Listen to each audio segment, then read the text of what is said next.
¿Ahora? Listo, listo. Vale, buenas tardes a todos, todas. Bueno, hoy iniciamos de manera virtual para que quede grabada esta clase, que va a ser la última de este cuatrimestre. Y estamos planteándonos, o sea, es la clase 4 del viernes 4 de julio, y vamos a trabajar, terminar de desarrollar de una manera general aquí en la clase, por una cuestión de tiempo, la segunda parte de la unidad 5 es aquella que precisamente está titulada Antropología Cultural, donde trabajamos el tema de psicología y salud mental, y de alguna manera confluyen en esta unidad una serie de conceptos que hemos ido desarrollando desde la primera unidad, ¿no? Entonces, es como poner en juego en esta unidad, que sería la más lo que antes ha sido un instrumentos o introducción a conceptos, esto lo encaminamos más para mostrar la relación que hay entre antropología cultural, psicología y salud mental. Entonces, acá vamos a ver, están viendo en pantalla lo que corresponde a la segunda parte, tal como les decía, del programa actual, que es antropología médica, y lo que viene a continuación, que termina, como ustedes ven, si pueden leer en las dos últimas líneas, con la ley de salud mental. No sé si me dará tiempo para desarrollar hoy el tema de la ley de salud, de la actual Ley Nacional de Salud Mental de Argentina, pero corrígeme aquí esto, Sebastián. El año pasado nosotros tuvimos una actividad donde había quedado grabada todo lo que se desarrollaron, lo que dos expertas de psicología y particularmente de la ley de salud mental nos aportaron a la cátedra. Así que yo los invito a Sí, sí, sí, que hay un desarrollo. visiten, que escuchen y que saquen algunos conceptos porque son bastante útiles, ¿sí? Bien, nos vamos ahora, empezamos ya con la antropología médica, y quería un poquito retomar la anterior, lo que en donde habíamos quedado, y por eso en la primera parte de esta unidad 5 nosotros hemos desarrollado una introducción a la antropología del cuerpo y nos hemos enfocado en la corporeidad del ser humano. Digo esto porque nosotros siempre hacemos hincapié en la importancia de la matriz de la modernidad en las ciencias sociales, ¿no? Entonces, de alguna manera podríamos decir, a partir de este planteo general de la antropología del cuerpo, que, como decía Mario Benedetti, el cuerpo también existe, ¿sí? No solo el tema de la mente o del espíritu del individuo, ¿no? Bien, de hecho nosotros nos hemos referido a las técnicas corporales como conductas aprendidas por aprendizaje social mediante las cuales actuamos, nos comunicamos y expresamos nuestros sentimientos a los otros individuos humanos con lo que interactuamos. Hoy, ah, haciendo esta distancia y ya habiendo repasado esto, les quiero plantear es que vamos a hablar sobre la antropología médica, un campo del conocimiento donde se problematizan concepciones y prácticas profesionales de la medicina, al igual, fíjense, esto es importante, que las matrices ideológicas que subyacen en las políticas de Estado referidas a la salud y la enfermedad de las personas. De allí que la antropología médica es un subcampo de la antropología, particularmente de la antropología cultural y la antropología social, y que en este caso que nosotros vamos a desarrollar, utiliza conceptos y métodos de la epidemiología, la sociología, la psicología social, entre otros, ¿no? Entonces, ya que estamos planteando el concepto de antropología médica, vamos a definir lo que nosotros vamos a trabajar o considerar aquí como antropología médica, ¿no? Como les acabo de decir, es una subdisciplina de la antropología social y cultural que entiende la salud en el ámbito de la cultura y comprende el trinomio salud, enfermedad, atención como universal, frente al cual cada comunidad humana ha desarrollado una respuesta específica y lo que le otorga suficiente variabilidad, ¿no? Esta, repito, es la definición de la que nosotros partimos, ¿no? Voy a hacer un poquito acá, muy brevemente, alguna reseña de, así como habíamos hablado de la antropología del cuerpo, que es una subdisciplina de la antropología bastante tardía, lo mismo podríamos decir de la antropología médica, que ha estado, y ya vamos a ver las razones por qué, ha sido postergada o considerado como algo periférico, el tema de la enfermedad y por lo tanto de la antropología médica, pero a partir de la década de 1980 ha tenido un crecimiento exponencial. ¿Y por qué? Porque a partir de la década de 1980 las tecnologías médicas, la ingeniería genética, las técnicas de reproducción asistidas o de las propias enfermedades biomédicas, estoy hablando del caso de la tuberculosis, de la depresión, de la artritis reumatoide, del VIH, SIDA, etcétera, se convirtieron en objeto de investigación de los antropólogos, algo que no había ocurrido o de manera central, que no había ocurrido en las décadas anteriores, ¿no?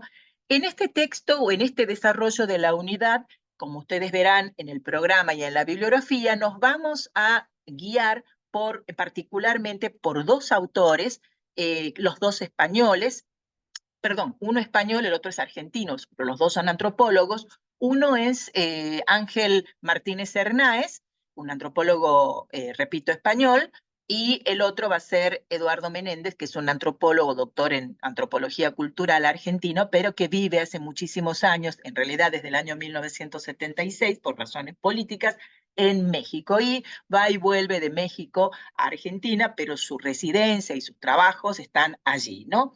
Entonces, ¿por qué los menciono a estos autores? Porque particularmente en torno a, digamos, lo que plantea el antropólogo español Ángel Martínez Hernáez, bueno, acá les quería mostrar también en relación con la palabra médico, la etimología de la palabra médico que viene del latín, y fíjense que incluye tres significados bastante importantes, ¿no?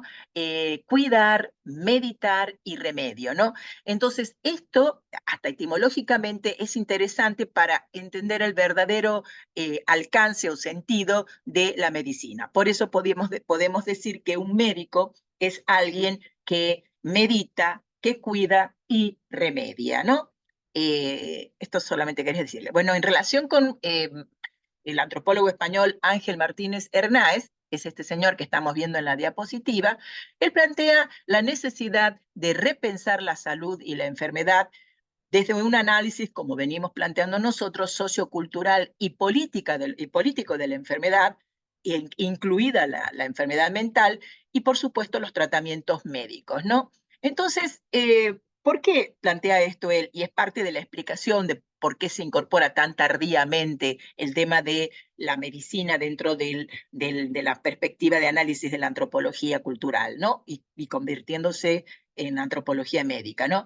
Es parte de la idea, digamos, de la constatación en realidad, que generalmente se suele considerar a la enfermedad como un fenómeno exclusivamente biológico e individual, y por lo tanto se omite la manera en que las desigualdades sociales, las estructuras de poder y los modelos culturales afectan y determinan la salud. De allí que Martínez Hernáez, este es el otro autor que estoy diciéndoles argentino, ya vamos a volver a él, pero estos son los datos de Eduardo Menéndez, y esto es lo que me interesa mostrar, porque Martínez Hernáez plantea esto que les decía de partir para repensar el tema desde el punto de vista de la antropología cultural, repensar el tema de la enfermedad, formularse, él se plantea e invita a buscar la respuesta, cuatro preguntas, ¿no? ¿Qué tipo de fenómeno es la enfermedad? La segunda pregunta, ¿qué influencia ejerce la cultura en los procesos biológicos? Estos dos los vamos a desarrollar ahora, a ver si nos da tiempo para el 3, porque de alguna manera se desprende del punto 2. ¿Cómo impacta la pobreza en la distribución mundial de las enfermedades? Y estos cuatro, la pregunta 4, que de alguna manera nosotros ya la hemos desarrollado o la hemos abordado cuando vimos en la segunda unidad los efectos las características del mundo globalizado, ¿no? Por eso él formula la pregunta 4, dice, ¿cómo influye la actual cultura del consumo en las nuevas concepciones sobre el cuerpo, sobre la salud y sobre la subjetividad, ¿no?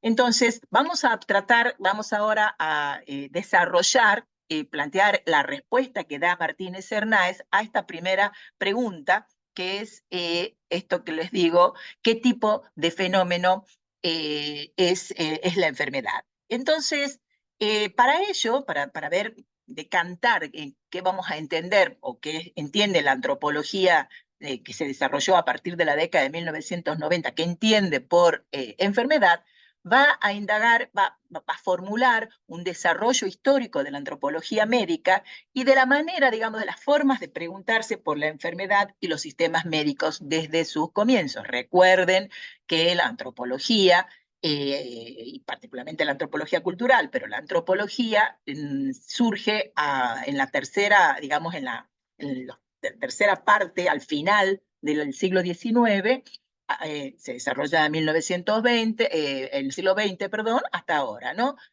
Recuerden que hemos hablado de una antropología clásica, cuando hemos visto Boivin, y que eso corresponde, digamos, al desarrollo de la antropología, particularmente con el evolucionismo, desde, digamos, la primera, lo que sería el primer momento de la antropología, específicamente finales del siglo XIX, hasta la década del 30, más o menos. No, para que ustedes, cuando veamos esta unidad, se vayan orientando en relación con lo que hemos ido viendo en la materia, ¿no?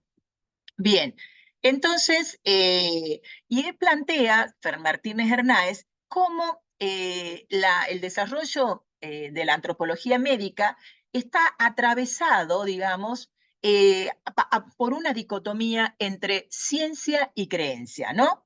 Digamos, desde esta demarcación epistemológica, el sujeto del conocimiento representaba lo científico y lo racional, y mientras que el objeto de conocimiento respondía, acuérdense que el objeto de conocimiento eran las culturas, ¿no? En las culturas de los llamados pueblos primitivos a finales del siglo XIX y comienzo del siglo XX. Entonces, repito, el sujeto de conocimiento, desde un punto de vista epistemológico de esta primera etapa de la antropología, hay una dicotomía donde está, por un lado, el sujeto de conocimiento, que es el antropólogo, y que representa lo científico y lo racional, y por otro lado, tenemos enfrente, en esa relación de conocimiento, tenemos lo que se denomina objeto de conocimiento, y que correspondía al mundo de la cultura, entendida originariamente como un sistema creencial, porque además se estaba refiriendo a esas culturas que no correspondían a la civilización occidental.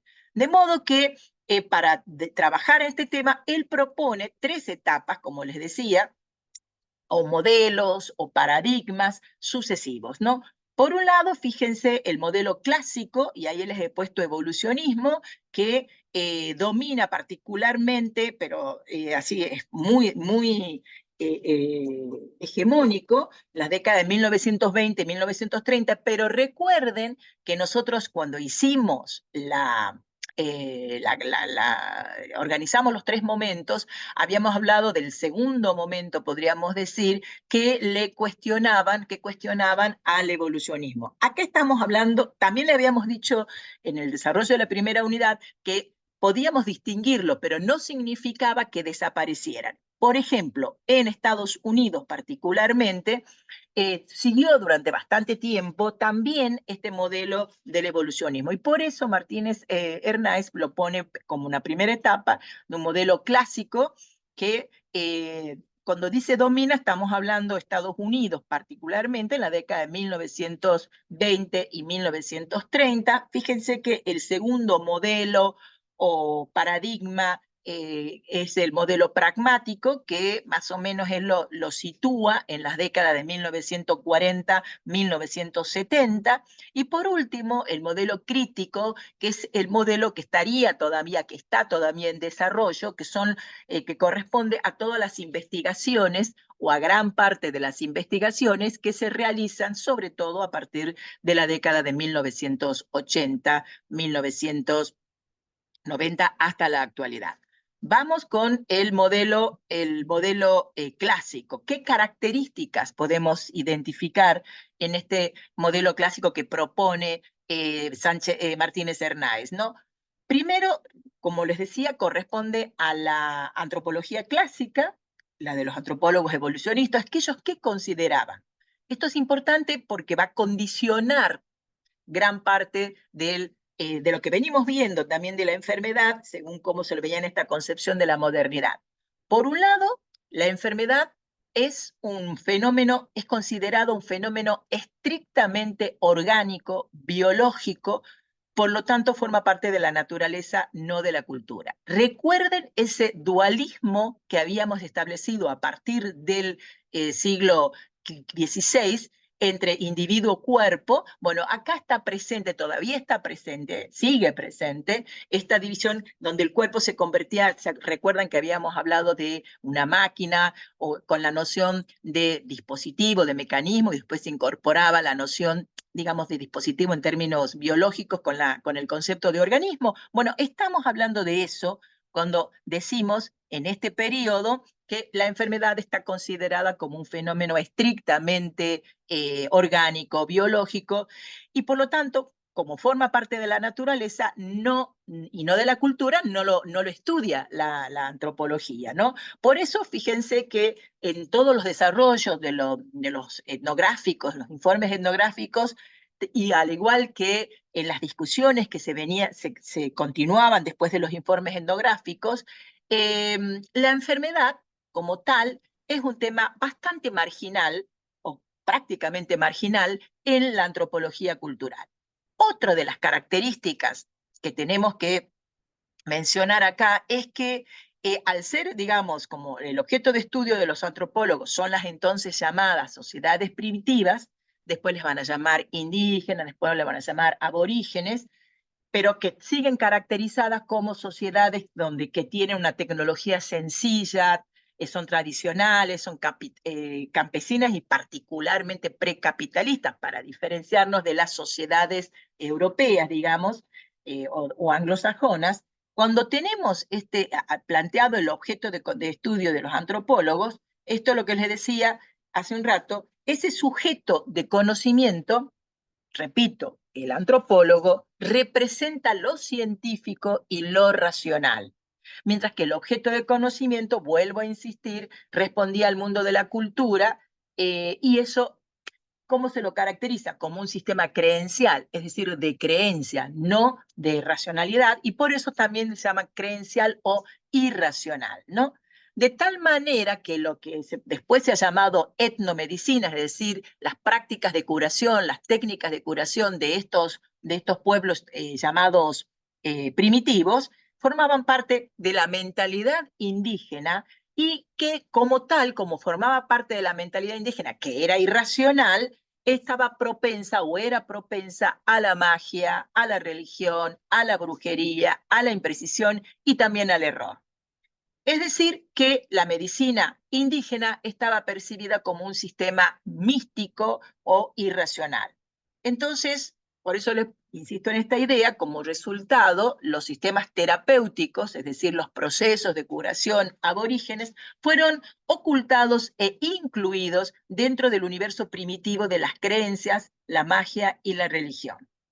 Entonces, en esta primera etapa del modelo clásico, podemos decir que las enfermedades, por un lado, forman parte de los accidentes naturales, y si lo aplicamos en relación a estos pueblos primitivos, se convierten en motivos ocasionales junto a los procesos demográficos, la fecundidad o la mortalidad del grupo estudiado, ¿no? Por ejemplo, para mostrarles cuán marginales eran los temas, la visión o el tratamiento de los temas de la enfermedad en sociedades no occidentales, particularmente vamos a hablar de estudios etnográficos realizados en Asia, en el Océano Índico, pero también podríamos decir el Pacífico. En el caso concreto, le podemos hablar de un libro que fue muy importante en la antropología en ese momento, que se llama Los isleños andamanes. Es un libro un texto, una investigación del año 1922, Y fíjense que a ellos se llaman andamanes porque eran unos habitantes aborígenes que vivían en las islas Andamán, en el Océano Índico, y que pertenecen a las Indias. El autor de este libro, que es Radcliffe Brown, dedica solo una página de la introducción, de entre las 500 páginas que tenía el libro, y que describía de una manera bastante pormenorizada el lenguaje, ¿no? Desde la etnografía. Describía el lenguaje, la cultura, la organización social y las costumbres y todas las creencias de los andamaneses, ¿no? Pero para explicar, digamos, el aumento de mortalidad de los andamaneses, digamos, no lo planteaba como una consecuencia, por ejemplo, de la ocupación europea y más concretamente de la instalación de un penal en la Gran Andamán, ¿no? Otro libro, podríamos mencionar, este es de otro autor que se llama Raymond Firth, se llama We de Ticopia. Podemos observar algo similar. En este caso, la enfermedad ocupa solo 3 páginas de entre 500 páginas que tiene este texto, ¿no? Comparando uno y otro libro, digamos, en ambos trabajos, el impacto que el contacto con los europeos produjo en grupos humanos no inmunizados contra las enfermedades como el sarampión constituye un tema tangencial, accidental, ¿no? ¿Por qué? Porque la enfermedad es algo que viene de afuera, ya sea de afuera pensando en la naturaleza, o ese afuera puede ser la colonización, y este tipo de datos no son relevantes para un modelo etnográfico que quiere captar la vida indígena antes de que se disuelva o sea fagocitada por el mundo moderno, por la colonialidad, ¿no? Entonces, desde esta perspectiva de estos antropólogos evolucionistas del siglo XIX y parte del XX, la mentalidad indígena es observada, repito, como un sistema erróneo o imperfecto en cuanto a su adecuación a la realidad de los hechos, ¿no? Ustedes fíjense, nosotros hemos mencionado en varias oportunidades a Taylor y a Fraser como antropólogos de ese periodo, y en sus obras lo podemos ver, ¿no? Bien. Para ellos, para estos autores y otros más evolucionistas, la magia no solo es una aplicación errónea del más simple proceso mental, mientras que la ciencia, que es la ciencia europea, el conocimiento europeo, es el producto del refinamiento y de la experiencia. Por eso, en este contexto, los sistemas terapéuticos nativos son aprehendidos o considerados como ejemplos propios de la magia, la imprecisión y el error, ¿no? Para ellos, por ejemplo, dejan con este mismo especie de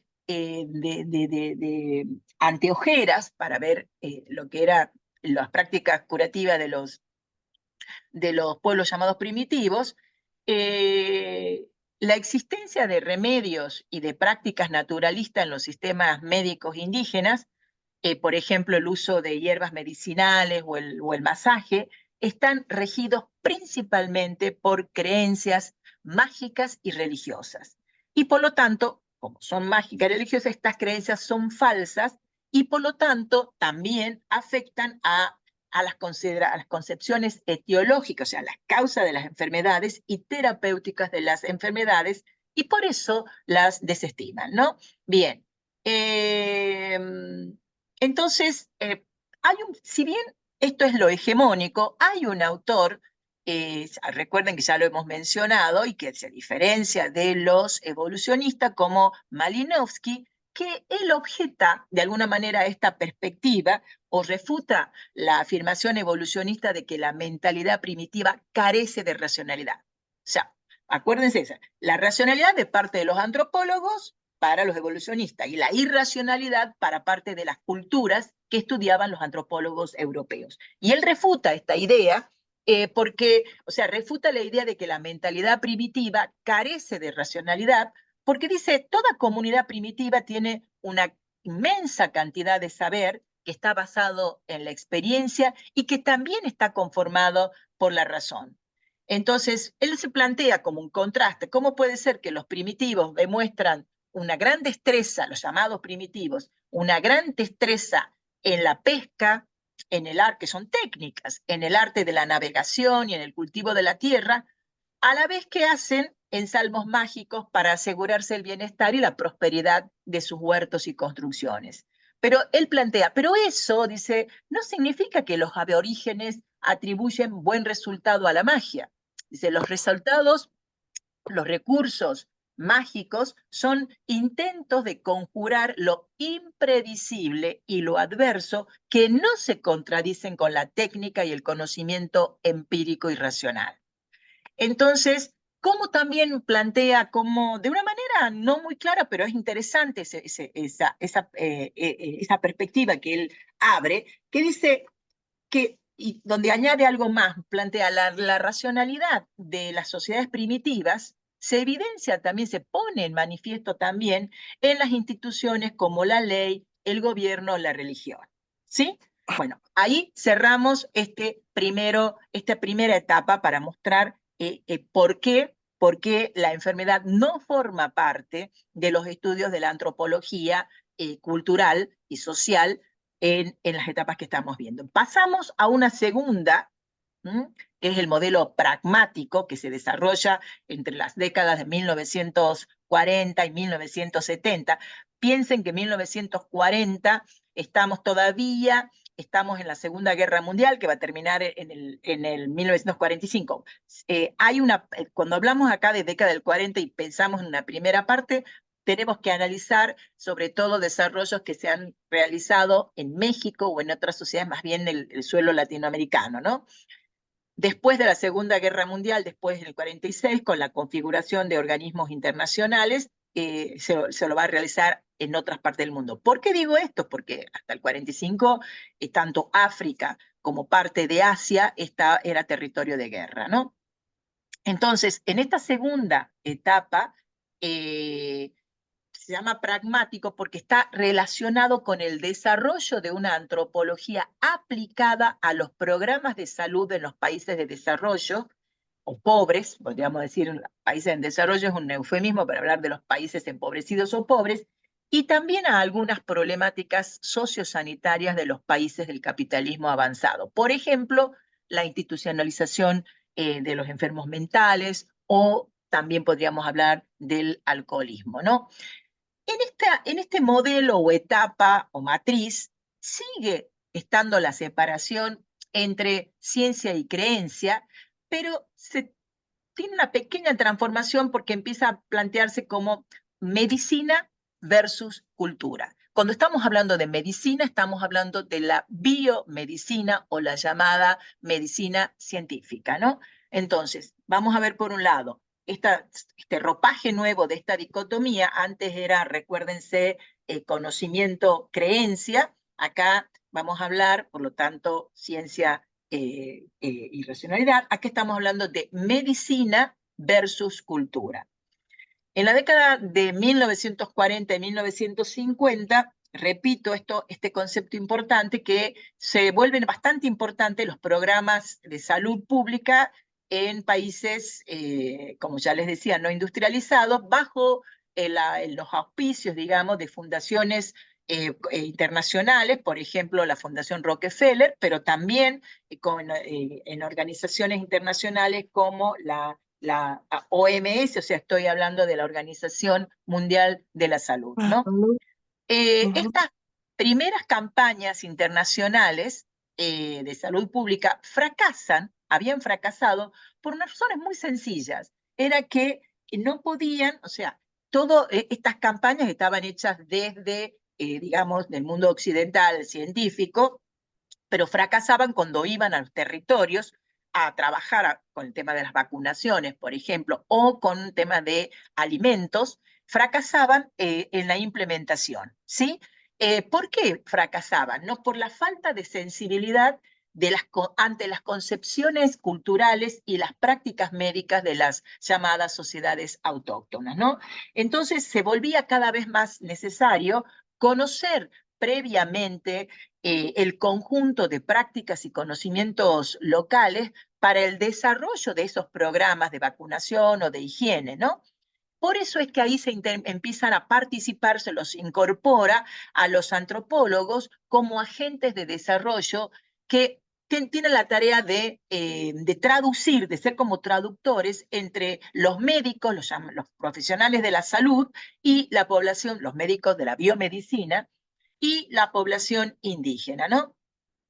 Entonces, ¿en qué consistía? O sea, tenía que decodificar, por eso habla de traducir de un lado a otro. Entonces, la tarea esta era informar a estas instituciones, a los profesionales que la conformaban, cómo determinadas creencias de los nativos sobre la causa de las enfermedades, por ejemplo, cuando lo que se llama intrusión de un objeto extraño dentro del cuerpo, y está es un tabú eso, podía arruinar la campaña de vacunación mejor planificada, o por ejemplo en otras ocasiones, cómo determinados hábitos, costumbres autóctonas pueden ser los vectores de transmisión y diseminación de algunas enfermedades, ¿no? Entonces, a partir de este ejercicio pragmático, repito, de traducción llevada a cabo por los antropólogos culturales de un lado y de otro, es decir, también hacia los pueblos llamados autóctonos y hacia la medicina científica, los sistemas entonces ahí empiezan a adquirir cierto lugar, un espacio propio en el campo de estudio de los antropólogos. No me estoy refiriendo a los sistemas médicos indígenas, ¿no? No a los de la medicina, de la biomedicina, ¿no? Bien, también es cierto, si bien se daba que en esta etapa había antropólogos que criticaban ese menosprecio de los profesionales de la salud por los saberes terapéuticos nativos, repito, se sigue se sigue imponiendo esta dicotomía ciencia, creencia, medicina, cultura. ¿Por qué? Porque la racionalidad recae sobre la biomedicina y lo creencial sobre el mundo aborigen, ¿no? Pero bueno, lo positivo de esto es cómo la antropología, el carácter pragmático de la antropología, cómo favorece el diálogo intercultural entre médicos, o sea, profesionales de la salud occidentales de estas instituciones y los nativos, ¿no? Bien, entonces, acá también es interesante, más bien podría, a diferencia de la etapa anterior, es que en este momento podemos hablar más de una antropología, más que de una digamos, hablar de una antropología en la medicina que hablar de hablar propiamente de una antropología médica, ¿no? De todas maneras, sí, esto es un proceso que va a desembocar en la tercera etapa también, porque a partir de la década de 1950, los antropólogos participan en congresos médicos, algo que no había ocurrido antes, o, por ejemplo, empiezan a intervenir en cátedras, empiezan a enseñar en las facultades de medicina, o también trabajan en los servicios de salud pública de algunos países, ¿no? Por eso, ese pragmatismo es, insisto, es el causante, el responsable de que los sistemas médicos vayan adquiriendo progresivamente una mayor centralidad en los estudios antropológicos y se vayan separando de esa casilla donde los habían puesto en las investigaciones sobre la magia y la religión, ¿no? Hay en la década de 1970 un intento de realizar una construcción teórica y conceptual tanto de la enfermedad como de los sistemas médicos, pero el patrón de oro, a pesar de este intento, el patrón de oro, o sea, la unidad de medida, sigue siendo la biomedicina, ¿no? Bueno, pasamos acá al tercer momento, a la tercera matriz, digamos, que se llama modelo crítico, que, como ven ustedes, o han visto en la anterior diapositiva, nos estamos refiriendo a temporalmente, a finales de la década de 1980 y comienzos de la década 90 hasta ahora, ¿no? O sea, corresponde a la antropología médica actual. Y acá, en este periodo, se incorpora la biomedicina como objeto de reflexión dentro de la antropología cultural y por lo tanto de la antropología médica, ¿no?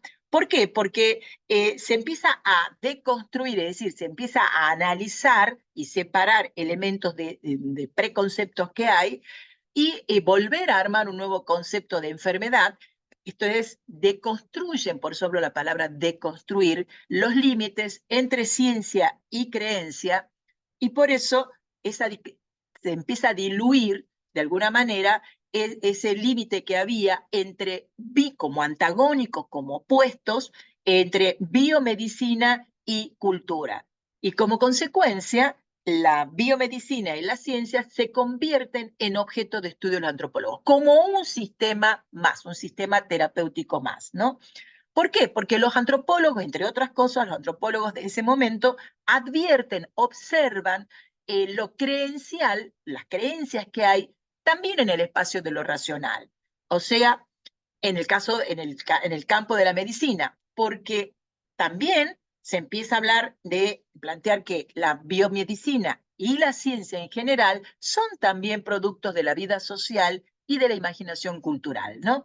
Entonces, a partir de acá, y por eso se va consolidando el campo de la antropología médica, los antropólogos se interesan en analizar, por ejemplo, cómo la biomedicina construye ese objeto de estudio, y desarrolla sus biotecnologías y crea nuevas identidades y representaciones culturales, ¿no? Entonces, esto, como acabo de decirles, tiene consecuencias porque empieza a equipararse con el resto de los sistemas médicos porque introduce un criterio de simetría entre medicinas que va a transformar la manera de observar los recursos terapéuticos, así como a favorecer el desarrollo de la teoría, ¿no? ¿Cuáles son los nuevos temas de esta antropología médica, no?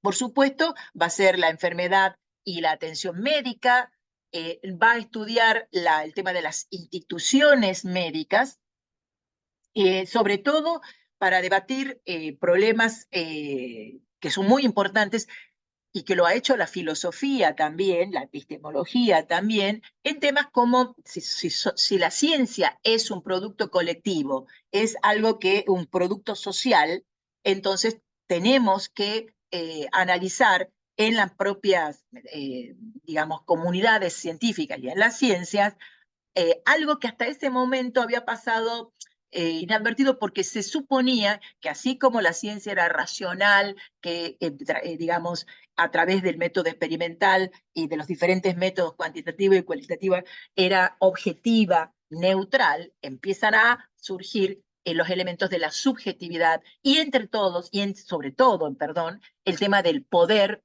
y la dominación, lo que, por ejemplo, Foucault llama la biopolítica, ¿no? Acá fue un libro muy interesante en términos de filosofía en la década de 1970, que se llama de Thomas Kuhn, que ustedes en algún momento de alguna materia lo van a ver, porque él plantea la estructura de las revoluciones científicas, pero es interesante porque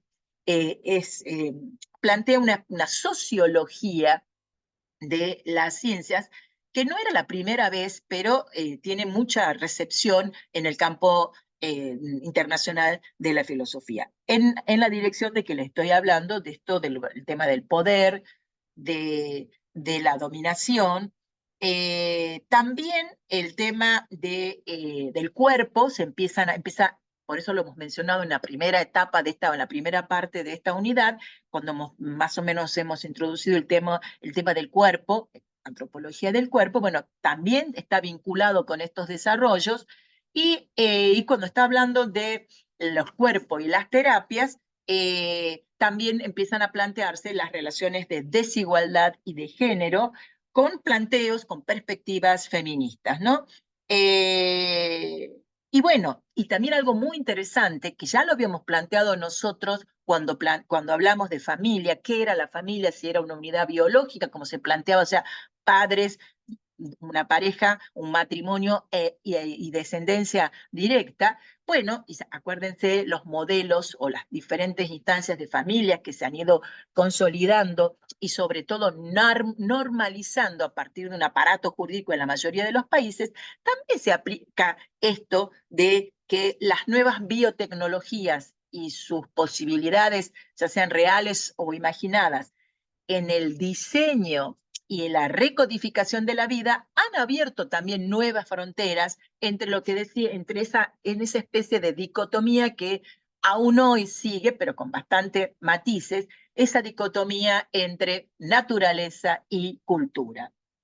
Entonces, este modelo crítico plantea que la biomedicina no puede ser una referencia teórica y conceptual para la antropología médica, sino en todo caso uno de sus múltiples objetos de investigación.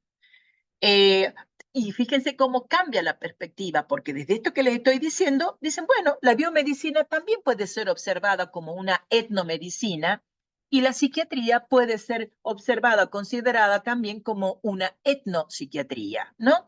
¿Por qué dice esto? Porque la biomedicina y sus productos biotecnológicos no aparecen como discursos ni libres de valores, ni carentes de metáforas, sino más bien como nuevos objetos cuyas categorías y principios no son indiferentes al ejercicio de la interpretación antropológica, ¿no? Eh, por eso podemos decir que tanto el sistema biomédico occidental como la medicina tradicional china y las prácticas populares son observadas como sistemas culturales o sistemas socioculturales, ¿no? Entonces, repito, esto es importante, ¿no? Hay una serie de antropólogos, muchos, entre ellos Mischler, Kleinman, Menéndez, Cepili, insisten en señalar esto de a los presupuestos, algunos de los presupuestos culturales e ideológicos sobre los que descansa la cientificidad de la biomedicina. Yo les voy a mencionar, hay muchos más, les voy a mencionar solo unos cuantos. Por ejemplo, estos presupuestos cultural, que no una evidencia empírica científica de la que parte la biomedicina, bueno, uno de estos presupuestos culturales es que es la definición de la enfermedad como una desviación de una norma biológica. Otro presupuesto, podríamos decir, esto que existe una etiología específica de las enfermedades, esto es lo que nosotros llamamos unicausalidad. Otra es la idea de la neutralidad de la teoría y de la práctica biomédicas, o esto que nosotros hemos planteado ya anteriormente como producto de la modernidad, que es un presupuesto. Recuerden que hemos hablado de la modernidad como una ideología. Bueno, acá tenemos este presupuesto cultural planteado desde la antropología sociocultural o la antropología médica, es que, insisto, la dicotomía mente-cuerpo. Otro presupuesto u otra construcción cultural, digamos, que sale del campo médico, es la autonomía de la biología en relación con la conciencia humana, ¿no? Por eso también otro presupuesto es la independencia de lo natural frente a lo social. Y de ahí también, como se da tanta importancia a la natural a la biología, caer en el biologicismo, en el mecanicismo, en el mercantilismo, también en los presupuestos que tiene esa medicina como de ahistoricizar, que no tiene historia, ¿no? Y además otro presupuesto que es cultural, que la biomedicina tiene una mayor eficacia pragmática que cualquier otra terapia de curación, ¿no? Bien, ahora vamos, pasado esto, vamos a ver esto ya avanzados, estando ya en la actualidad de la antropología médica, vamos a encarar, digamos, esto de los saberes médicos, o sea, qué es la salud, la enfermedad y la atención médica. Antes de continuar, me gustaría insistir en relación con estos tres modelos que hemos visto hace un ratito, que he desarrollado y que dibujan una especie de sucesión temporal, hay que insistir que en el presente también pueden coexistir estos tres modelos. No es que uno empezó cuando terminó el otro, pueden coexistir. Recuérdense que son maneras de organizar para entender y partir de hipótesis, ¿no? Bien, entonces, ¿qué es lo que se empieza a trabajar? Esto es esa tríada, digamos, que habíamos planteado al comienzo, que es el proceso de salud, enfermedad y atención, ¿no? En eso, y ya habiendo hecho todo este derrotero de los tres momentos, eso constituye un universal en todas las culturas, por eso es universal, que opera estructuralmente y de diferentes maneras en toda sociedad y en todos los conjuntos sociales estratificados que la integran, ¿no? Entonces, enfermar, morir, atender la enfermedad y la muerte son procesos que se definen también como hechos sociales, respecto de los cuales los conjuntos sociales necesitan construir acciones, técnicas e ideologías, una parte de las cuales se organizan profesionalmente, ¿no? Entonces, claro, lo que queda es, seguimos con la búsqueda esto de la definición o de qué vamos a entender por padecimiento o enfermedad, cuáles son las causas que la provocan, y lo que nos interesa a nosotros es la enfermedad mental, ¿no? Entonces, desde un punto de vista estructural, el proceso salud, enfermedad, atención supone la existencia en toda sociedad de representaciones y prácticas para entender, enfrentar y, de ser posible, solucionar la incidencia y consecuencias generadas por los daños en la salud. Acá en este cuadrito que estamos viendo, fíjense que establecemos una clasificación de los saberes. Fíjense, acá ya estamos hablando de saberes médicos que intervienen en el proceso de salud y enfermedad de atención. Fíjense esta denominación, esta diferenciación. Biomedicina, o también llamada medicina científica, también en algunos contextos, si se parte de lo que se llama medicina homeopática, también se habla de la medicina alopática. Pero por otro lado, bueno, en esta medicina, esta biomedicina, tenemos, por supuesto, ustedes van a ver a lo largo de la historia de la psiquiatría, pero también de la medicina, autores tan importantes como Xavier Bichat, Bailey, René Laennec, estamos hablando desde el siglo XVIII, siglo XIX, entre otros, ¿no? Del siglo XX, ¿no? Entonces, podemos hablar entonces de dos sistemas, modelos médicos en el mundo que explican y justifican, digamos, y establecen medidas de acción sobre los padecimientos, ¿no? Acá, bueno, estos eran los fundadores en Europa Occidental, y esto me interesa a mí. Fíjense, en este cuadrito que yo les he construido, hemos puesto a la izquierda la medicina científica, académica o academizada. Cuando digo académica o academizada, estoy refiriéndome, por supuesto, al mundo occidental, que incluye Argentina y Latinoamérica, y digo académicas porque son las que se imparten en las universidades, ¿no? Bien, fíjense que en el caso podemos hablar de China también, la medicina mandarina, la medicina ayurvédica, en el territorio, digamos, de Asia, ¿no? Que se desarrolla también en India, en Sri Lanka, la medicina alopática. Así se recibe, sobre todo si se refieren desde Occidente, desde Asia hacia la medicina occidental, muchas veces se habla de medicina alopática, ¿no? Y empezó, cuando hablamos de academizades, cuando empezó procesos de academización, primero en China, pero después ya hay en muchas universidades desarrollos incipientes o más consolidados de la práctica y los desarrollos teóricos de la homeopatía y la quiropraxia. Por ejemplo, acá en Argentina, en Tucumán, Julio Previs, que fue uno de los rectores muy importantes de la Universidad Nacional de Tucumán, él era médico, pero además desarrolló y trabajó en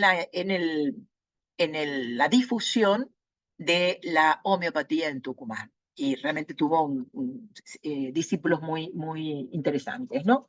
Bien, fíjense cuando ponemos medicina científica, académica o academizada, lo que se denomina habitualmente medicina tradicional o saber popular.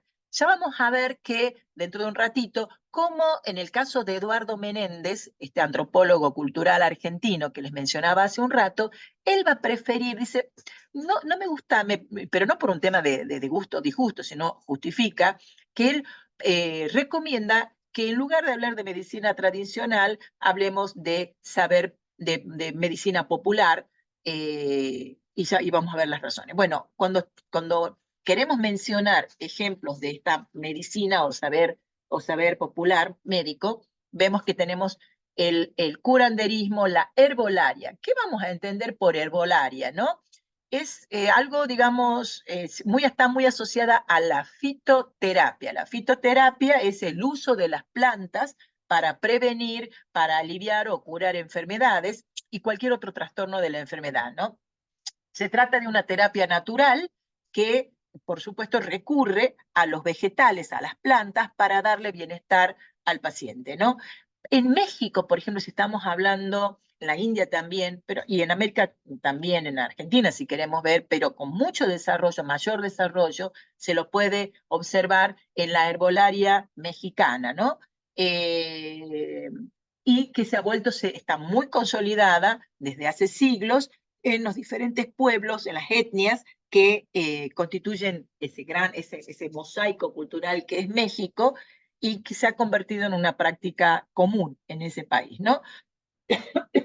Bien, continuemos con la segunda parte, esta partecita de abajo del cuadro que dice en relación con la medicina científica, esto situándola que se desarrolla en Europa y las áreas de influencia occidentales a partir del siglo XVI, como consecuencia de los procesos económicos, políticos y desarrollos técnicos científicos específicos. Esto recuerden que está vinculado con cuando hablamos del segundo individuo, digamos, del segundo dualismo, y hemos hablado de las razones económicas, políticas, religiosas, etcétera, cuando surge el individuo. Bueno, estamos refiriéndonos a esos mismos factores, y recuerden que cuando hemos hablado de la división, o sea, de este nuevo dualismo individuo-cuerpo, eso tiene consecuencias en los saberes. Y acuérdense que recuerden que a partir de ahí nosotros hablábamos por un lado, del saber académico, hegemónico, que se desarrollaba en las ciencias y en la filosofía, que era es la biomedicina, mientras que los saberes populares, esta biomedicina disociaba lo que era el individuo del cuerpo y pasaba a considerar el cuerpo como algo natural, una materia extensa, como diría Descartes, ¿no? Mientras que los saberes populares que seguían existiendo en Europa y que después también se transmiten acá y que se van a empalmar con los saberes populares precolombinos, consideran al ser humano como un todo. Entonces, estos dos saberes van a coexistir, nada más que uno, en el caso de la medicina científica, va a ser hegemónica porque va a estar totalmente apoyada, dirigida, impuesta por las políticas de Estado, ¿no?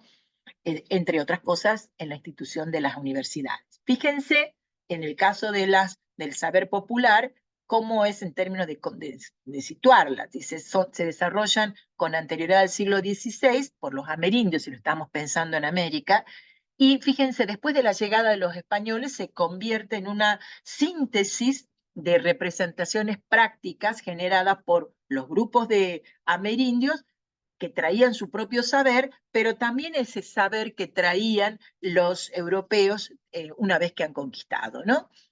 Esto es importante porque cuando se habla de saberes populares, y es lo que plantea Menéndez, que ya lo vamos a señalar, hay una creencia de que estas prácticas o esta medicina tradicional está como cristalizada, que no se ha ido modificando y que no ha sido influida por la medicina científica, lo cual es un error, porque eso es una perspectiva ahistórica de abordar los conocimientos y las técnicas curativas, ¿no? Y acá, fíjense, esto que es importante, que ya lo hemos mencionado, pero lo que queda especificado acá es que desde el siglo XVI a esta parte, particularmente en Occidente, es el saber hegemónico en el interior de los diferentes sistemas culturales, ¿no? ¿Por qué? Lo que les acaba de decir, se desarrolla desde el Estado, en las universidades y en gran parte de las sociedades ha llegado a considerarse como la forma más correcta y eficaz de atender el proceso salud-enfermedad. Esto va a estar totalmente, se nota, se revela, se expresa en lo que son las políticas de Estado en relación con la salud, particularmente con la salud. Mientras que la medicina tradicional o los saberes pasa a constituirse como un saber subalterno, ¿no? Y que lo manejan diferentes conjuntos sociales, ¿no? Pero lo que sí es importante, y desde esta perspectiva del tercer momento de esta matriz, es que ambas, tanto la medicina científica como la medicina tradicional, constituyen para la antropología médica actual el carácter de instituciones, o sea, constituyen, digamos, se les reconoce una manera determinada de pensar e intervenir sobre las enfermedades y, por supuesto, sobre los enfermos, ¿no? Bien. Y por supuesto que ambos saberes no se pueden, como dice en el cuadro aquí, no se pueden entender si no están relacionados con el campo en el cual interactúan, ¿no? Nosotros, veo que estoy pasándome, les iba a plantear esto de los porcentajes o cómo esto de la medicina, de la biomédica o de estos saberes populares en territorios o en continentes como en África, por ejemplo, el 80% de la población recurre a la medicina tradicional para resolver sus problemas de salud, ¿no? Y también ocurre otro tanto en Asia y en Latinoamérica, porque por un lado siguen por creencias culturales, pero también por marginalidad, por pobreza, ¿no? Y esto lo tenemos que tener en cuenta y esto lo vamos a ver cuando ustedes ya han trabajado en las clases de trabajos prácticos, en las comisiones, con el texto de Palma. En esta confrontación de saber, digamos, tradicional, de medicina, que él llama medicina tradicional, frente a la biomedicina, ¿no? Bien, recuerden que en el caso de nuestros saberes, de estos saberes llamados tradicionales, ¿qué es lo que digamos, la gente recurre a esta medicina cuando tiene una serie de problemas, entre los que resaltan, por ejemplo, las infecciones estomacales, o sea, cuando se habla del empacho, o los accidentes, o contra el mal de ojo, el tema de la envidia, el susto, etcétera, ¿no? Recuerden ustedes que cuando hablamos de mal de ojo, es cuando una persona tiene la capacidad de producir daño, desgracias, enfermedades, e incluso llega a provocar la muerte a otra persona por el solo hecho de mirarla, ¿no? O con el solo hecho de mirarla, ¿no? Entonces, la persona afectada se dice que está ojeada o que le echaron mal de ojos o el ojo encima, ¿no? Y por eso ustedes seguramente conocen, todos los conocemos, que hay una serie de dispositivos que se utilizan para anular eso, que son, o para protegerse, que son la cinta roja o violeta, que se ponen a fin de atraer la mirada del observador lejos del observado, ¿no? Bien. También acuérdense que otra cosa que se recurre en el norte de Argentina muchísimo con lo que se llama la caída o el hundimiento de la mollera, ¿no? Que es esta parte dentro en los bebés, que puede ser porque se ha caído, pero también porque se lo ha cargado mal en el momento de alzarlo o porque se le ha quitado la leche muy rápido mientras come. Entonces, y que también está vinculado con porque le han hecho, digamos, a la dolencia esta del mal de ojo, ¿no? También se recurre a los llamados nervios, o sea, a dificultades o o a enfermedades vinculadas a trastornos de los nervios, ¿no? Bien, y también recurren, y esto también es importante, a este tipo de prácticas porque, por motivos estrictamente económicos, ¿no? Y porque por el fracaso, digamos, de la atención, particularmente de sectores subordinados, en la medicina pública de hospitales, etcétera, ¿no? Bien, acá viene lo que yo les decía en relación con el término medicina tradicional, lo que plantea Menéndez, ¿no? Él, insisto, él dice, es preferible hablar de saber popular o de saber médico popular más que de medicina tradicional, ¿no? Porque dice, por un lado,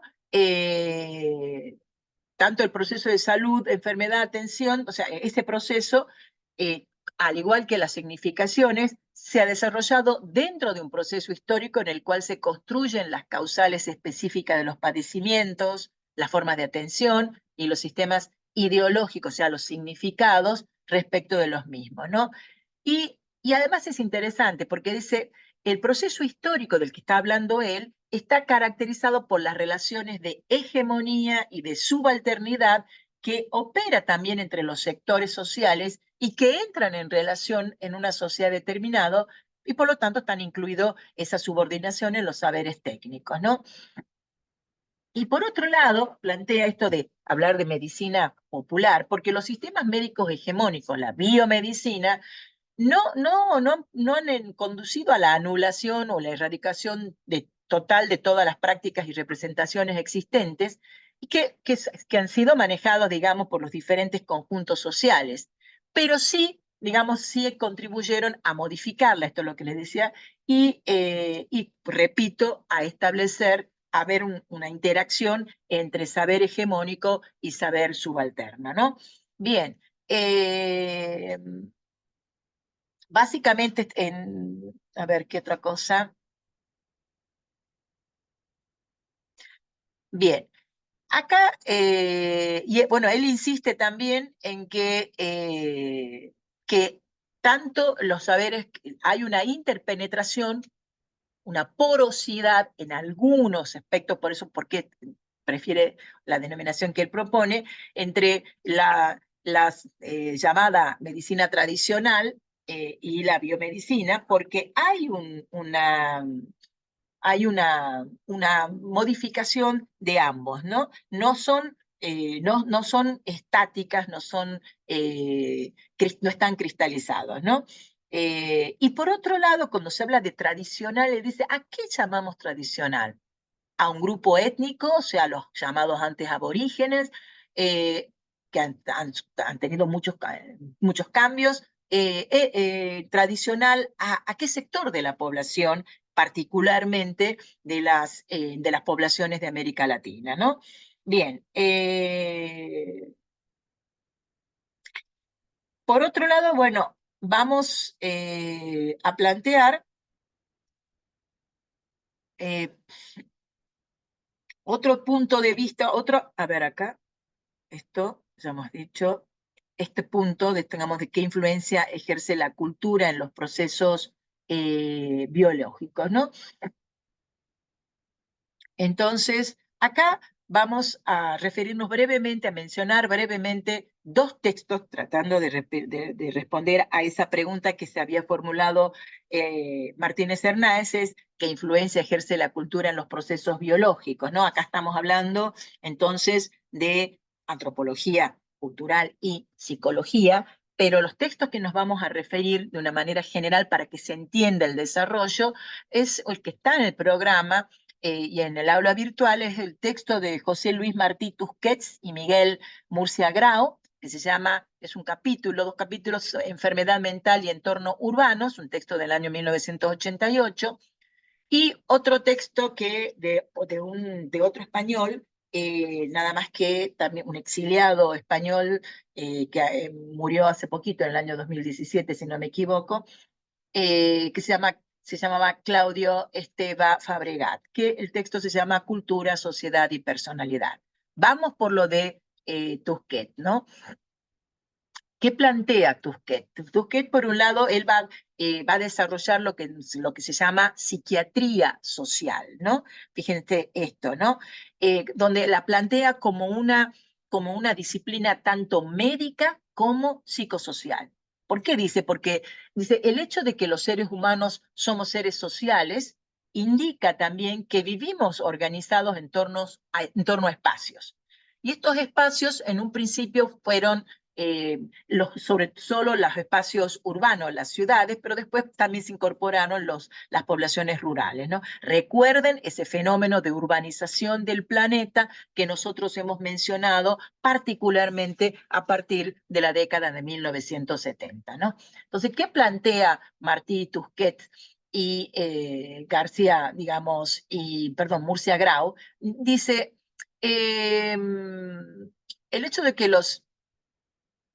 el individuo solo no existe, depende de su entorno social, por lo tanto, la salud y la enfermedad de los individuos depende de su entorno social, ¿no? Y por eso estamos hablando acá, él va a adoptar una perspectiva que se llama psiquiatría social y ¿qué vamos a entender, no? Es aquella disciplina que utiliza o sea, se vale de los conocimientos de las ciencias sociales y se enfoca en la investigación, en el estudio y el tratamiento de las enfermedades mentales, al mismo tiempo, o sea, no solo una actitud teórica, sino que también busca la prevención por medio de la correcta integración del individuo en su ambiente social. Este desarrollo se ha dado sobre todo en la década de 1970, estos son autores españoles, como les mencionaba, porque ahí fue todo un tema en relación a la institucionalización o la desinstitucionalización de los enfermos de los manicomios, ¿no? En ese contexto están, ¿no? Entonces, siguiendo a Martí Tusquet, vemos que la psiquiatría social reflexiona sobre las causas sociales, económicas y culturales de los trastornos mentales o patologías, por ejemplo, en esquizofrenia, como podemos mencionar esquizofrenia, psicosis, depresión, suicidios, entre otros, ¿no? Por eso vemos esto que plantea Martí, digamos, aborda la enfermedad desde tres aspectos básicos. Fíjense, lo biológico, lo psicológico, el aspecto psicológico y el aspecto social. Cuando estamos hablando de lo biológico, está hablando de lo neuroanatómico, de lo neurofisiológico y de lo psicofisiológico. Cuando hablamos del aspecto o el ámbito, si quieren, psicológico, estamos hablando de un aspecto, digamos, dinámico y conductista, y desde el punto de vista social, tiene que ver con las relaciones entre los individuos y la comunicación, ¿no? Entonces, para eso, cuando lo aborda de esta manera, Martí Tusquet se va a utilizar una herramienta muy importante, que es bueno, acá tienen la definición de psiquiatría social, pero esto me quiere llegar, utiliza como un buen instrumento empírico, digamos, lo que se llama epidemiología psiquiátrica, que es digamos, una parte de la llamada epidemiología clínica, ¿no? Entonces, ¿qué vamos a entender por la epidemiología psiquiátrica, ¿no? O sea, el estudio de la distribución y los determinantes, digamos, de los acontecimientos que están relacionados con la salud en las poblaciones específicas y la aplicación de este estudio a los problemas sanitarios, ¿no? Por eso insisto que la epidemiología psiquiátrica es una rama de la epidemiología clínica, ¿no? Bien, ahora, fíjense, repito, tengan en cuenta esta definición porque la utilidad que da todos los datos construidos a partir de los que se vale la psiquiatría social, digamos, es esto de que la epidemiología psiquiátrica nos permite observar el lugar que ocupa la enfermedad en las ciudades y su distribución específica, ¿no? En el caso de Tusquets, él ha desarrollado muchos estudios en diferentes poblaciones españolas, pero particularmente en la ciudad de Barcelona, ¿no? Y él observó la distribución de las conductas anómalas y enfermedades mentales de mayor incidencia en zonas urbanas, pero que están atravesadas por situaciones de exclusión social. Y ahí él estudió particularmente el alcoholismo, la esquizofrenia, la depresión, la delincuencia, las drogadicciones, ¿no? Bien, acá ustedes van a ir al texto y van a ver que hay una serie de conceptos. Yo lo que quiero señalar acá es que otra herramienta de la que se vale Martí Tusquets en sus investigaciones es el cuestionario psicosocial Zaragoza, que fue diseñado por un psicólogo social que se llama de apellido Sebadías en la década de 1970. ¿Para qué lo crea a ese cuestionario? Era para medir los índices de felicidad e infelicidad en las familias, ¿no? Pero entonces él lo desarrolla una serie de preguntas para investigar, digamos, o sea, es una técnica cualitativa para investigar las características psicosociales que pueden alterar la salud mental y física de la población, ¿no? Y ahí también vemos cómo se interrelacionan o hay una correlación de múltiples factores que tienen que ver con lo psicológico, con lo social, con lo cultural, con lo laboral, con el ritmo de vida, etcétera, y que eso repercute en diferentes niveles de salud y desequilibrio psicológico, ¿no? Él también va a utilizar una serie de conceptos, bueno, esto es lo que les decía acá, va a utilizar, van a ver en el texto que él utiliza una serie de conceptos como vulnerabilidad, riesgo, población de alto riesgo. Cuando estamos hablando de vulnerabilidad, estamos hablando de la posibilidad de padecer una enfermedad. Después habla de riesgo, que acá, fíjense, es la probabilidad de padecer una enfermedad en un momento dado de la vida de un individuo o de una población. Y también se especifican lo que se llaman poblaciones de alto riesgo. Recuerden que todas estas denominaciones no es solo parte de un proceso de investigación, sino que también son, digamos, son utilizados para prevenir las enfermedades, ¿no? O sea, para promover la salud, ¿no? Y por otro, lo que les decía, la población de alto riesgo son aquellas personas que están expuestas a padecer una enfermedad con una mayor probabilidad que el resto de la población por ser mayor la acción de los factores de riesgo en su zona de hábitat habitual, ¿no? O sea, estamos hablando de una alteración psicosocial o ya sea por una disposición individual. Y acá, esto que tienen ahí en la diapositiva, tiene que ver con lo que menciona en otros textos, diferentes textos, sobre los factores de riesgo específicos. Fíjense, él habla de riesgos, de factores de riesgo biológicos, de factores de riesgo psicológicos y de factores de riesgo sociales. Y cómo se interrelacionan. En el caso de factores de riesgo biológico, obviamente están vinculados a la genética, a factores de desequilibrio químico, a accidentes o lesiones cerebrales. Lo que me interesa acá es el de factores de riesgo psicológicos, porque hay una denominación que caracteriza la obra de Tusquets, que es esto cuando habla de las experiencias traumáticas, que pueden ser abuso, negligencia, violencia, eventos traumáticos como combates militares, o sea, la participación de la gente, de las personas en guerras, ¿no? Que él le va a llamar life events, o sea, eventos de la vida o experiencias, ¿no? Fíjense todos estos factores, el estrés, las enfermedades crónicas, y después los factores sociales que tenemos la inseguridad y la desesperanza, el cambio social rápido, el aislamiento. El tema de la vivienda es muy importante, ya sea si son por el caso de que carecen de vivienda porque son desalojados, en las condiciones que viven, ¿no? Fíjense el aislamiento social, esto del estigma y discriminación, esto que les estoy hablando de los factores de riesgo sociales, recuerden o asocien cuando nosotros hemos leído, hemos planteado en la unidad 1 el niño resentido, por ejemplo, y el texto de cómo hacen los pobres para sobrevivir, ¿no? Pasamos al segundo autor rápidamente, que es Claudia Esteva Fabregat, que es, como les decía, un antropólogo cultural. Y acá, ¿por qué me interesa mencionarlo? Porque él introduce un par de conceptos importantes que nos parece útiles para aportar a la psicología desde la antropología, ¿no? Él ha investigado concretamente sobre el papel de la cultura en la formación de la personalidad, ¿no? Y entonces, fíjense, dice, él plantea que los procesos que conducen a la salud y a la enfermedad mentales están determinados básicamente por la susceptibilidad relativa del individuo y el grupo social a las formas de cultura dominante en su sociedad.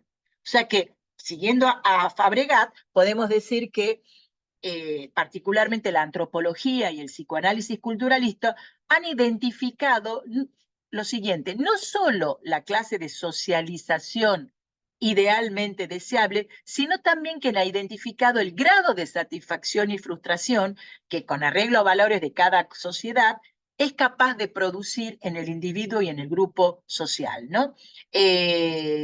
Por eso es importante lo que él, y estamos llegando a algo que habíamos planteado, qué vamos a entender o qué aporte podemos hacer entre salud, digamos, partiendo de la perspectiva de Fabregat, de salud mental y enfermedad mental. Por eso podemos decir que la salud mental es la expresión tanto de, acá fíjense el concepto de normalidad, que es muy importante, ¿no? Es la expresión tanto de la normalidad sociocultural y biológica del individuo como una integración responsable y creadora de la personalidad en interacción con otros individuos. Y por contraste con eso, deducimos, o plantea él, a qué le va a llamar o a qué se refiere él cuando habla de enfermedad mental. Dice, es un trastorno psíquico, pero acá está el concepto interesante: una ruptura del equilibrio biopsicosocial causado por diferentes factores ambientales, factores socioculturales, genético-hereditarios, entre otras, ¿no? Y él plantea esto, ¿no? La enfermedad mental, en su carácter de alienante, muestra o pone en evidencia la crisis en las relaciones del individuo con su grupo social y la falta de integración de su personalidad con la cultura de referencia, ¿no? Entonces, por eso plantea, y vuelve a insistir, en concordancia con lo que habíamos visto de Martí, es la incidencia de los factores culturales en la salud mental, ¿no? A ver. Entonces, fíjense que resulta muy importante para un psicólogo, a partir de estas ideas también, que en el caso de las enfermedades mentales es súper importante, decisivo, este aporte antropológico que hace la antropología cultural en relación con la clase, las naciones de clase social, que nosotros hemos visto en el desarrollo de la materia, el concepto de género, acuérdense que hemos trabajado también en clases anteriores, y que vincula el patriarcado, la estigmatización, la vulnerabilidad, todos ellos planteados como factores de riesgo e indicadores de salud mental, ¿no? Y también plantean que se debe tener en cuenta el papel de los factores culturales en ciertas patologías psíquicas como el alcoholismo, la drogodependencia o trastornos de la conducta, como el caso que sea la bulimia, la anorexia, el suicidio, etc. O sea, ver cuánto influyen en individuos con conductas agresivas todos estos factores que estamos hablando, ¿no? Entonces, esto es un concepto clave cuando habla de la diversidad cultural, porque está planteando lo que dice ahí en la diapositiva, el relativismo cultural, ¿no? O sea, es un aporte muy importante que se hace para la psicología y en la noción de enfermedad y o de normalidad y psíquica y anormalidad, enfermedad psíquica, porque permite, digamos, comprender el concepto este que les digo de que ciertas conductas o formas de conductas admitidas como normales, esperables, o normal en el sentido también de esperables, en un grupo social, pueden no serlo en otro contexto cultural. Por ejemplo, lo pone él ahí, ¿no? El acto suicida llevado a cabo por los pilotos kamikazes japoneses en la Segunda Guerra Mundial era muy valorado y aceptado por el pueblo japonés, por la cultura japonesa, pero era totalmente reprobado moralmente por un observador europeo, ¿no? Entonces, el concepto de normalidad o enfermedad psíquica dependen en gran medida de la sociedad y la cultura de referencia, ¿no? Por eso el antropólogo francés Roger Bastide dice, no se es enfermo mental, sino en relación con una sociedad dada, ¿no? Bueno, básicamente quería también señalarles que la consideración de la normalidad psíquica de los individuos en las diferentes sociedades también ha resultado muy útil el concepto antropológico del otro, de la otredad cultural como producto de la desigualdad ocasionada, causada por el colonialismo, la colonialidad diríamos, y sus políticas de dominación en el mundo contemporáneo, especialmente en América Latina, en Latinoamérica, ¿no? Desde esta perspectiva, la otredad desnuda, pone al desnudo lo hegemónico y lo periférico en relación no solo con el objeto de estudio de la antropología, sino también con el sujeto de conocimiento, es decir, el antropólogo, ¿no? De la misma manera que puede serlo el psicólogo u otros científicos sociales formados en las universidades latinoamericanas, y formateados con esa mirada occidental, hegemónica, la mirada eurocéntrica, que les impide crear formulaciones teóricas propias para explicar nuestra realidad cercana. Bueno, esto quería, no me da tiempo porque ya son las 1:55, es la 1:55, pero bueno, les recomiendo, quedaba pendiente, va a quedar fíjense, bueno, queda acá lo que les decía hace un rato, esto ya lo vimos en el planteado sumeramente lo de Néstor Homero Palma, pero y acá que cerramos acá con el capítulo, solo nos interesa que el capítulo 3, el artículo 3 del capítulo 3, que planteen cuando estamos en la definición de la salud mental, fíjense todos los cambios, cómo se establece,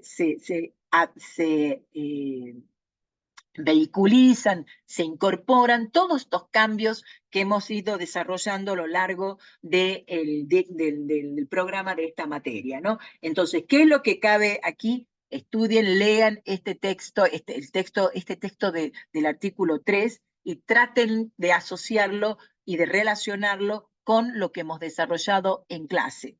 Pero además las invito a que vean, está grabado ese encuentro, esa mesa panel que se hizo el año pasado con dos personas, Fabiana Lavaque, que es profesora de la casa, bueno, dos profesoras, y no me estoy acordando, me estoy olvidando en este momento de la otra profesora, me va a matar, que está especializada en psicología institucional, ¿sí? Bien, entonces vean, escuchen, tomen apuntes de esto que les va a servir para preparar la materia y también para encarar los contenidos de las otras materias de primero y sobre todo de segundo año. Bueno, con esto quiero despedirme de este cuatrimestre, de este año, y nos estamos viendo los que rindan en la mesa de julio. Un abrazo y muy buenas vacaciones. Gracias, profe. Muy bien. Rosario. Sí. Rosario. A ver, quería ver si Rosario estaba, pues la puse como coanfitriona para que pudiera terminar la grabación. Sí, estoy, pero Rosario, Vale. ¿podés poner finalizar grabación? a ver si me sale. No me aparece a mí para pararlo. Bien. Bueno, listo. Dale, Igual está un abrazo grabando. a todos. Nos estamos Nos viendo. vemos. Chau. Adiós, hasta luego. Adiós. Felices Hasta luego. vacaciones. Igualmente. Chau.